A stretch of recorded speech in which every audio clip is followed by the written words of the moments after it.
that residents really trying to look at covering, saving a green cover with waging a huge battle with the state government and the city's regional development authority. Let's go across to Nikita for more on this.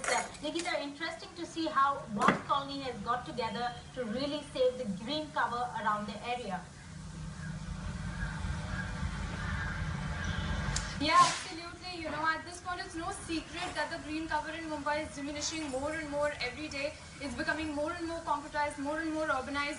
But RA specifically, you know, it's about 2,000 hectares of green cover, 2,000 hectares of forest cover, and that's really the identity of this place. There's a lake, it's beautiful, and at one point there also used to be cattle rearing, so that's really the identity of this place. Now, if the Metro Line 3 has to come up here in a metro yard where, you know, the metro is parked in the night, where it's maintained, if that metro yard has to come up in RA, then they're going to have to get rid of about 2,500 trees. Now, they're saying that out of these 2,500 trees, they're only going to cut 250. The rest of them are going to be transplanted. But you know, the people here from Save RA community, the residents of the community, they're really protesting, saying, why RA? Tell us, why RA? That's your real contention, isn't it? See, we know very well that how poor Mumbai's open space ratio is, 0.03 acres per 1,000 people. And at 2,000 acres, RA is the last remaining large urban green area in Mumbai. With so much of concretization, so much of noise pollution, this beautiful forest is absorbing continuously pollution.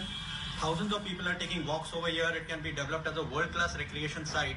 And unfortunately, what is happening is that we are seeing these kind of development activities. Absolutely. What's really the threat to RA?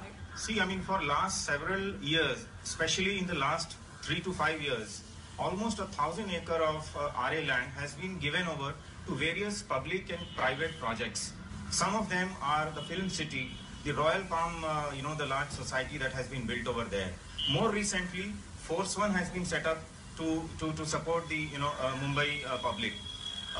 The immediate threat, which is right behind us, this land over here, is being allocated. It's close to 75 acres of land which has been allocated for the Metro Line 3, as you rightly said. Now, this is the threat to the, you know, to the whole of RA colony. Yeah. Immediately thereafter, you know, there is a zoo that has also been planned for almost 200 acres of RA land. Right. So it seems like, you know, this is the area where there is no, you know, obstacle that people don't protest against it. It's easiest to take away. Okay, and what have you planned? Yeah, the earlier project which JBLR had done, JBLR, the transplanters were utter failure. Forget transplantation, what they were supposed to plant, they have not even planted those. So the transplantation didn't really work. It didn't work, and we don't trust the MMRD on this part of it. When there's an alternate site